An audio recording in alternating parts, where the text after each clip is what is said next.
Google AI Studio ကို VPN နဲ့အသုံးပြုနေရတာအဆင်မပြေဖြစ်လို့စိတ်ညစ်နေလားအတန်သွင်းဖို့ကိုယ်ပိုင် TTS web app လေးတစ်ခုကို Gemini မှာဖန်တီးယူလိုက်ပါကျွန်တော်ရဲ့ Telegram channel မှာ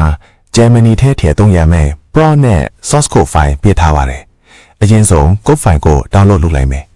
ပြီးရင် prompt ကိုထည့်ပြီး copy ယူလိုက်ပါမယ် Gemini မှာ app ထုတ်မှာဆိုတော့ Gemini app ထဲဝင်လိုက်မယ်ဒီမှာ fast ဆိုတဲ့နေရာမှာ pro ကိုပြောင်းလိုက်မယ်ပြီးရင်ဒီ settings နေရာလေးကိုနှိပ်ပြီး canvas ကိုရွေးလိုက်မယ်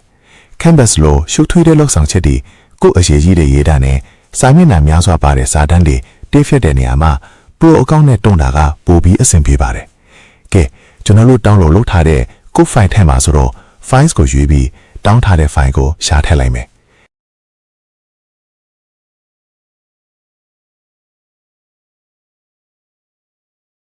ပြီးရင်ကူးထားတဲ့ prompt ကိုထည့်ပြီးပို့လိုက်မယ်အိမ်မှာနည်းနည်းစောင့်ပေးရပါမယ်ဒီမှာကိုပို့ထားတဲ့ code နဲ့ prompt ကို analyzing လုပ်ပြီးကိုကမြန်မာလို prompt ပေးထားတာမို့မြန်မာလိုပြန်ပြောပေးတယ်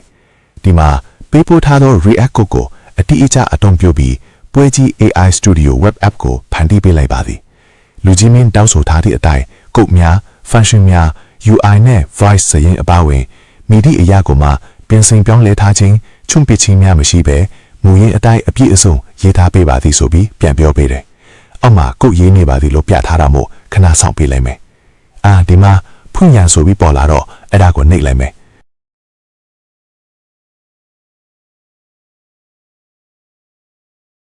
Loading your app ပေါ်လာပြီးခဏလေး app ပွင့်လာတာကိုထပ်ဆောင်လိုက်မယ်။ဒီမှာပွဲကြီး AI Studio ဆိုတဲ့ title နဲ့ web page ပေါ်လာရင်အပေါ်နာက share ပုံစံ icon လေးနေပြီး link ထုတ်လိုက်မယ်။အောက်မှာ creating public link ဆိုပေါ်နေရင်ခဏဆောင်လိုက်မယ်။ဒီတိုင်းပေါ်လာရင်မိတ်ဆွေတို့က note ထဲမှာမှတ်လိုက်လို့လည်းရတယ်။ကျွန်တော်ကတော့ Chrome မှာသုံးပြမှာမို့ Chrome ကိုပဲနှိပ်လိုက်မယ်။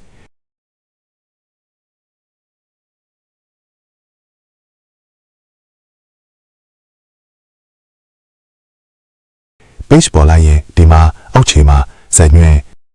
ဖန်တီးမီမှတ်တမ်းဆိုပြီးရှိမယ်ဒီမှာအသေးပေးချက်လေးရေးပေးထားတယ်ဖတ်ကြည့်ပါအင်္ဂလိပ်လိုသုံးချင်တဲ့သူတွေအတွက် English မြန်မာပြောင်းလို့ရတဲ့ function လေးရောပါပါတယ်ကျွန်တော်တို့အဲ့ဆို script ကိုမြန်မာလိုအရင်ပြောင်းမယ်ကျွန်တော်ကနမူနာပြတာမို့ ChatGPT ထဲဝင်ပြီးအဲ့မှာကြိုရိုက်ထားတဲ့ English story လေးယူလိုက်မယ်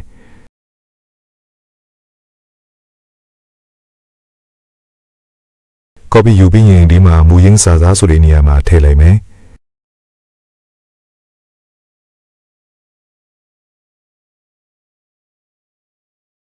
ပြီးရင်အောက်ဆုံးကစံညင်းဘာသာပြန်ပါတီကိုနှိပ်လိုက်မယ်ဒီမှာမြန်မာဘာသာပြန်ထားတာကြာလာပြီ AI နဲ့ဘာသာပြန်ထားတာဆိုတော့နည်းနည်းတော့စာကိုပြန်စစ်ကြည့်ပါတခါလေးအမှားလေးတွေပါတတ်တာမို့ပါပြီးရင်အတန်ဖန်တီးရင်ဘက်ကိုတွားလိုက်မယ်ဒီမှာ voice actor က20မျိုးပါပါတယ် speak ကိုလည်းအနည်းပုံမှန်အမြန်ဆိုပြီးထည့်ပေးထားပါတယ် emotion နဲ့တုံးကိုလည်း20မျိုးထည့်ထားပါတယ်ကျွန်တော်ကခန်းစားချက်ကိုပဲပျော်ရွှင်တော်ဆိုတာရွေးပြီးအတန်ဖန်တီးပါကိုနှိပ်လိုက်မယ်ပြီးတော့ရင်ဒီမှာအစမ်းနားထောင်လို့ရအောင် play pause icon လေးပါတယ်ဖွင့်ပြီးနားထောင်ကြည့်မယ်မင်္ဂလာပါဖွဲ့ကြီး AI Studio မှာကြိုးဆိုပါတယ်ပြီးရင်အမျိုးသမီးအတန်နဲ့ထပ်ထုတ်ကြည့်မယ်စိုးစိုးကိုရွေးလိုက်မယ် emotion ကိုဝမ်းနည်းတော်ကိုရွေးပြီးထပ်ထုတ်ကြည့်မယ်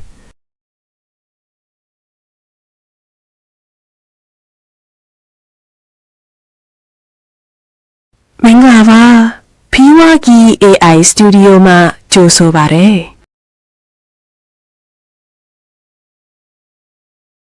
ပြီးရင်ဘာသာပြန်ထားတဲ့ script ကိုအတန်ထုတ်ကြည့်မယ်ဒီမှာ copy ယူတဲ့ function လေးပါတယ်အဲ့ဒါနှိပ်ပြီး copy ယူလို့ရပါတယ်အတန်ထုတ်မယ်ဆိုရင်ဒီမှာအတန်ဖန်တီးရန်တို့ပို့မည်ဆိုတာကိုနှိပ်လိုက်မယ်အဲဆို script တွေကဒီမှာ text box ထဲရောက်လာပြီး voice actor ကိုအောင်ပြန်ထားလိုက်မယ်ပြီးရင် speak ကိုအမြန်ထားကြည့်လိုက်မယ် emotion ကိုပုံမြင်ပြောဆိုတာရွေးလိုက်မယ်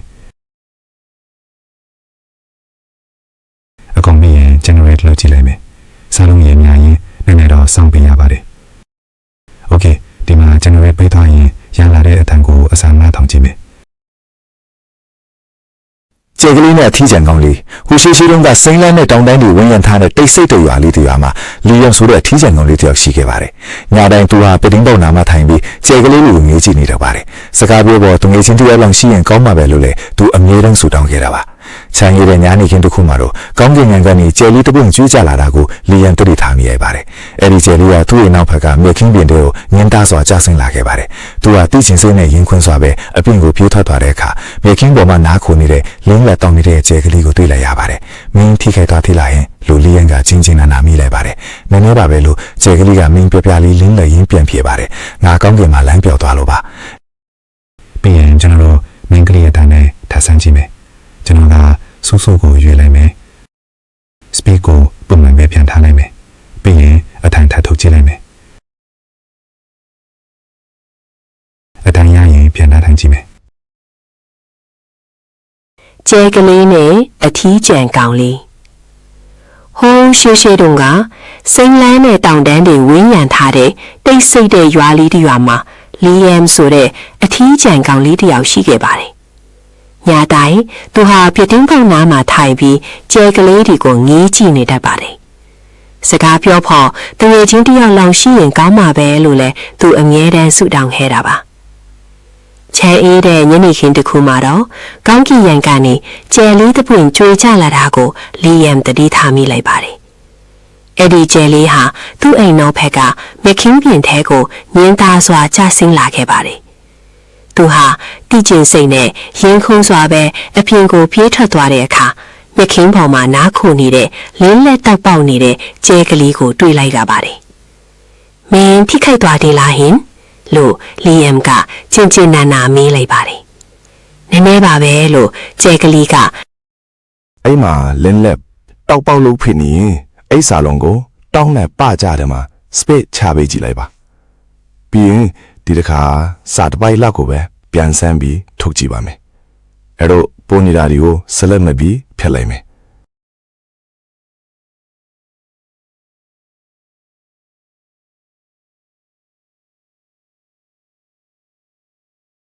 ပြီးရင်မင်းခန့်အတန်တုံးကြည့်မယ် emotion ကို whisper တိုးတိုးပြောကိုရွှေ့ပြီးထပ်ထုတ်ကြည့်မယ်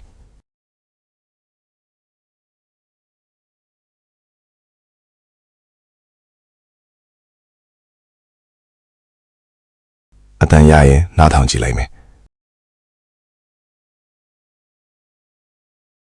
ချက်ကလေးနဲ့အထီးချမ်းကောင်းလေးဟိုရှိရှိတုန်းကစိတ်လန်းတဲ့ထောင်တန်းလေးဝင်းရံထားတယ် okay အဲ့လောက်ဆိုကျွန်တော်တို့ history ပဲတွားလိုက်မယ်ဒီမှာအတိပေးချက်လဲကျွန်တော်ရေးထားပါလိုက် cloud storage ထဲမှာသိမ်းဖို့က data တွေ 1MB ကျော်သွားရင်မသိမ်းတော့ဘူး local storage ထဲမှာပဲသိမ်းပေးပါတယ် local ထဲမှာသိမ်းထားတာတွေကဒီထဲကနေထွက်လိုက်ကပဲဖြစ်သေး page ကို refresh လုပ်လိုက်ကဖြစ်သေးနောက်တစ်ချိန်ပြန်ဝင်ရင် data တွေကပြတ်သွားမှာပါမတန်းတွေမှာအဝါရောင်လေးနဲ့ local လို့ပြထားရင်ချက်ချင်း download ထုတ်ထားမှအဆင်ပြေမှာပါ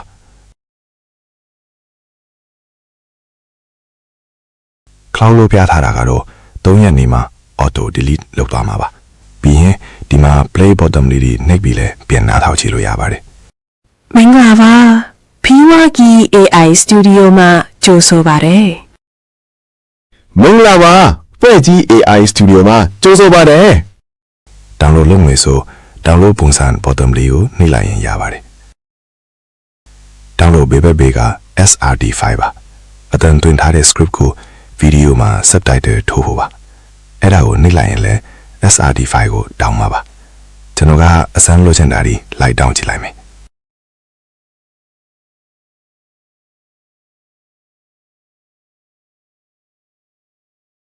ပြီးရင်ကျွန်တော်ကညာဘက်တောင်းကအဆက်30ကိုနှိပ်လိုက်မယ် download ဆိုတဲ့နေရာကိုနှိပ်လိုက်မယ်ဒီမှာကျွန်တော်တို့ download ဆွဲထားတဲ့ audio file နဲ့ SRT file တွေပါအစင်ပြေမပြေအတန်း file တွေကိုတစ်ချက်စမ်းကြည့်မယ်မင်္ဂလာပါဖွဲ့ကြီး AI Studio မှာကြိုဆိုပါတယ် ချက်ကလေးနဲ့အထီးချမ်းကောင်းလေး ပြီးရင် SRT file ကိုထပ်ကြည့်မယ်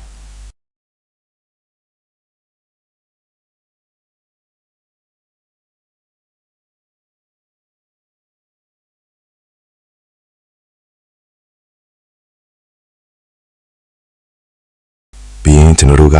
ဒီထဲကိုခဏခဏဝင်သုံးနေမှာဆိုတော့ screen board တင်ထားရင် app တစ်ခုလိုတန်းဝင်လို့ရမှာပါအဲ့တော့ခုနအဆက်3ဆက်ကိုနှိပ်ပြီးဒီမှာ app to home screen ဆိုတာကိုနှိပ်မယ်ဒီတိုင်းပေါ်လာရင်နာမည်ကိုကိုပြင်ချင်းတယ်လို့ပြင်လို့ရပါတယ်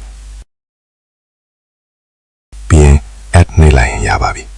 အဲဆိုကျွန်တော်က browser ကိုရှင်းပြီး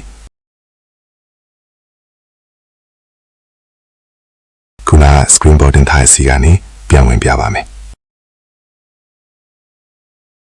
history ကိုပြန်သွားကြည့်မယ် ခဏလေးစောင့်ရင်ခဏ generate လုပ်ထားတဲ့ data တွေပြန်ပေါ်လာပါမည်အဲ့မှာကျွန်တော်တို့ local storage မှာတင်ထားတဲ့အတန်းကိုဖြတ်နာထောင်ကြည့်မယ်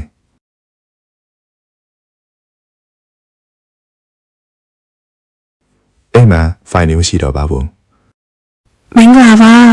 ဖီဝါကီ AI Studio မှာကြိုဆိုပါတယ် မင်္ဂလာပါဖွဲ့ကြီး AI Studio မှာကြိုဆိုပါတယ်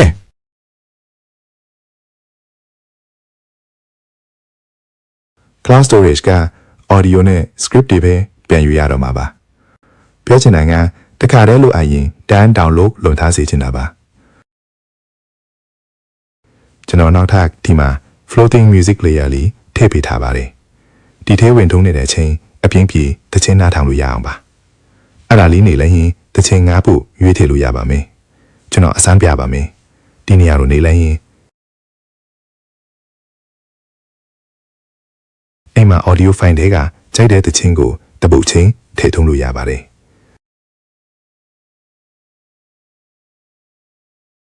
နောက်ဆုံးအရေးကြီးတာက Gemini ထဲကခု app လုပ်ထားတဲ့ chat ကိုမဖြတ်မိပါစေနဲ့ဗျာမားမဖြတ်မိအောင်ခုလိုပင်းထောက်ထားလို့ရပါတယ်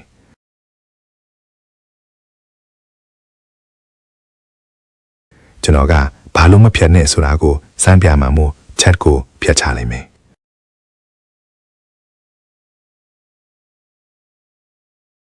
ကျွန်တော်အကုန်ရှင်းလိုက်မယ်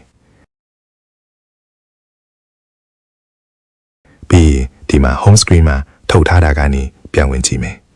link doesn't exist ဆိုပြနေပါပြီ Gemini ထက်က chat ကိုမဖြတ်မိအောင်တတိထားရင်ရပါပြီ မိတ်ဆွေတို့မှာ Gemini Pro အကောင့်မရှိလို့တစ်နှစ်စာအကောင့်ကိုဝယ်ယူချင်ရင်ကျွန်တော်စီမှာလာရောက်ဝယ်ယူလို့ရပါတယ်ခင်ဗျာဗီဒီယိုလေးအဆုံးထိကြည့်ပေးလို့အားလုံးကိုကျေးဇူးတင်ပါတယ်